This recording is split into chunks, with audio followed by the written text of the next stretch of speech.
जज ने अदालत में खड़े शख्स को गौर से देखा, फिर उन कागजों पर निगाहें डाली जो कह रहे थे कि यह भारत का सबसे बड़ा ठग है। जज ने सीधे उसी से सवाल कर लिया। जज ने पूछा कि तुम लोगों से पैसे कैसे ले लेते हो, कैसे बेवकूफ बनाते हो उन्हें। उसने हाथ जोड़कर कहा, मैं किसी को बेवकूफ नहीं बनाता, लोग खुद ही दे देते हैं। आपको भी बता दूंगा, लेकिन क्या आप पहले एक सिगरेट दिला देंगे? जज ने एक बार घूरा और फिर कुछ सोचकर सिगरेट का एक पैकेट और माचिस मंगवाकर उसे दे दी। लेकिन सिगरेट मिलने के बाद उसने जज के सामने फिर डिमांड रख दी। उसने जज से बोला कि हुजूर 4 आने मिलेंगे। जज को केस जल्दी से आगे बढ़ाना था तो उन्होंने 10 का नोट थमा दिया। रुपए लेते हुए उस शख्स ने मुस्कुराते हुए कहा कि देख लीजिए साहब, मैंने आपसे कितने प्यार से केवल एक सिगरेट मांगी थी, आपने पूरा पैकेट माचिस के साथ दे दिया। 4 आने की जगह 10 रुपए दे दिए। ऐसा ही बाकी लोग भी करते हैं, बताइए इसमें मेरी क्या गलती है? जज से अकड़कर बात करने वाला ये आदमी दुनिया का नामचीन ठग नटवर लाल था, जिसने खड़े खड़े लाल किला, ताजमहल, खुद राष्ट्रपति भवन तक को बेच डाला। नटवर लाल के बारे में ऐसे कई किस्से हैं, कुछ सच, कुछ सुनी सुनाई बातें। इन सब ने मिलकर नटवर लाल को एक मिथ में तब्दील कर दिया है।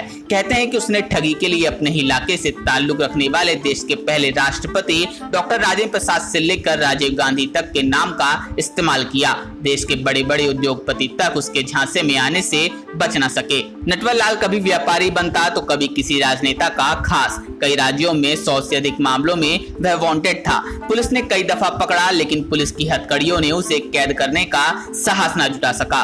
अगर वो पकड़ भी जाता तो हर बार भाग निकलता था। कुल मिलाकर वह सलाखों के पीछे रहा। इन सब के बाद भी जब उस पर उसी के नाम से फिल्म आई तो लोगों ने नफरत नहीं, दिल खोलकर प्यार लुटाया। नटवर लाल ने अपराधों को अंजाम देने के लिए 50 से अधिक नाम इस्तेमाल किए। वैसे तो माता पिता ने उसका नाम मिथिलेश कुमार श्रीवास्तव रखा था, लेकिन साल 1912 में बिहार के सिवान जिले में जन्मा ये ठग नटवर लाल के नाम से फेमस हुआ। उसके घर के पास ही कुछ दूर में डॉक्टर राजेंद्र प्रसाद का पैतृक घर भी है। कहा जाता है कि जिस समय डॉक्टर राजेंद्र प्रसाद देश के सबसे बड़े ओहदे पर थे, उस समय तक मिथिलेश कुमार ठगी की दुनिया का नटवर लाल बन चुका था। एक बार तो नटवर लाल बन चुके ठग की राष्ट्रपति डॉक्टर राजेंद्र प्रसाद से मुलाकात भी हुई थी। ये उस समय की बात है जब डॉक्टर राजेंद्र प्रसाद अपने घर आए हुए थे। वहीं अचानक नटवर लाल का सामना भारत के राष्ट्रपति डॉक्टर राजेंद्र प्रसाद से हो गया। नटवर लाल ने राष्ट्रपति को अपना परिचय देते हुए पूछा कि क्या आप मुझे किसी भी देश में राजदूत बनाकर भेज सकते हैं? मैं भारत का सारा कर्ज उतार दूंगा।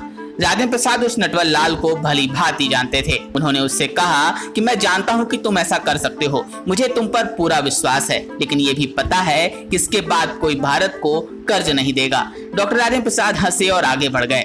दूर के रिश्ते में नटवर लाल के चचेरे भाई सुनील उन्हें ठग नहीं मानते हैं। वो कहते हैं कि नटवर लाल भला इंसान था, उसने अमीरों को ठगा और उस पैसों से जरूरतमंदों की मदद की, गाँव में गरीबों की लड़कियों की शादी कराई। नटवर लाल ने वकालत की पढ़ाई की थी, लेकिन अदालत में वह वकील नहीं बल्कि मुजरिम के तौर पर बन के गया। उसने पहली ठगी गांव में ही की थी। उसने अपने पड़ोसी के खाते से 1000 रुपए फर्जी सिग्नेचर बनाकर निकाल लिए थे। इसके बाद उसे ऐसा चस्का लगा कि उसने इसे अपना बिजनेस ही बना लिया। उसकी वारदात की लिस्ट में लाल किला, ताजमहल और राष्ट्रपति भवन का सौदा भी शामिल है। यहाँ तक कि एक बार उसने संसद भवन तक को बेच डाला था। उस समय सभी सांसद संसद की कार्रवाई में भाग लेने के लिए संसद में ही मौजूद थे। उसने ये हरकत नाम बदलकर और सरकारी कर्मचारी बनकर की थी। एक बार तो वो वित्त मंत्री एनडी तिवारी का खास बन गया था। हुआ यूं था कि वो एक बार दिल्ली के दिल कनॉट प्लेस में किसी सुरेश शर्मा की घड़ी की दुकान पर पहुंचा। सफेद कमीज और पैंट पहने नटवर लाल ने अंदर आकर दुकान मालिक से कहा कि वो वित्त मंत्री नारायण दत्त तिवारी का पर्सनल स्टाफ डीएन तिवारी है। उसने कहा कि प्रधानमंत्री राजीव गांधी के दिन अच्छे नहीं चल रहे हैं, इसलिए उन्होंने पार्टी के सभी वरिष्ठ लोगों के समर्थन के लिए दिल्ली बुलाया है और इस बैठक में शामिल होने के लिए सभी लोगों को वो घड़ी भेंट करना चाहते हैं। तो मुझे आपकी दुकान से 93 घड़ी चाहिए। दुकानदार को पहले तो इस आदमी की बातों पर शक हुआ, लेकिन एक साथ इतनी घड़ियों को बेचने के लालच से खुद को रोक नहीं पाया। अगले दिन वो बूढ़ा आदमी जब घड़ी लेने पहुंचा तो उसने घड़ी ली और दुकानदार को भुगतान के तौर पर 32,829 रुपए का बैंक ड्राफ्ट दे दिया। 2 दिन बाद जब दुकानदार ने ड्राफ्ट जमा किया तो बैंक वालों ने बताया कि वो ड्राफ्ट फर्जी है। फिर दुकानदार को समझने में देर नहीं लगी कि वह बूढ़ा आदमी नटवर लाल था। नटवर लाल को किसी का भी हस्ताक्षर करने में महारत हासिल थी। एक बार जब नटवर लाल को गिरफ्तार करके सिवान की अदालत में पेश किया गया था तो अदालत में जज ने नटवर से पूछा कि वो इतनी सफाई से दूसरों के हस्ताक्षर कैसे कर लेता है। इस पर नटवर लाल ने कुछ नहीं बोला। उसने अपने वकील से एक कागज मंगवाया और बीच में जज से साइन करने को कहा। इसके बाद उसने ऊपर और नीचे कई बार उस सिग्नेचर की नकल उतार दी। जब जज को दोबारा कागज दिखाया गया तो जज हैरान रह गए। वे अपना साइन ही नहीं पहचान पा रहे थे। किसी अपराधी का इससे बड़ा आत्मविश्वास क्या होगा कि वह कोर्ट रूम में खड़े होकर खुद के लिए पैरवी करे और इस तर्क के साथ कि मुझसे केवल 10 मिनट बात कीजिए, आप फैसला मेरे हक में सुना देंगे। ऐसे ही तमाम किस्से जब उसके गांव बागरा में आप जानना चाहेंगे तो आप पाएंगे कि किसी को भी इस बात पर ऐतराज नहीं है कि उनके गांव को एक ठग के नाम से जोड़ा जाता है। उनकी नजर में नटवर लाल भी एक बड़ी शख्सियत है जिसने बस लाइन गलत पकड़ ली है। उनका कहना है कि देश भर में सैकड़ों को अपने बुद्धि से ठगा तो यानी उसमें कुछ तो बात रही होगी। गांव के लोग कहते हैं कि हमारे यहाँ 2 लोग हुए, डॉक्टर राजेंद्र प्रसाद और नटवर लाल। आप यहाँ किसी एक की बात करेंगे तो दूसरे की अपने आप चल पड़ेगी। नटवर लाल ने खुद को राष्ट्रपति के बराबर खड़ा किया है। इलाके के पुराने लोग तो यह भी कहते हैं कि वह राजेंद्र प्रसाद से ज्यादा मेधावी थे, बस उन्हें वैसा माहौल नहीं मिला जितना राजेंद्र प्रसाद को मिला।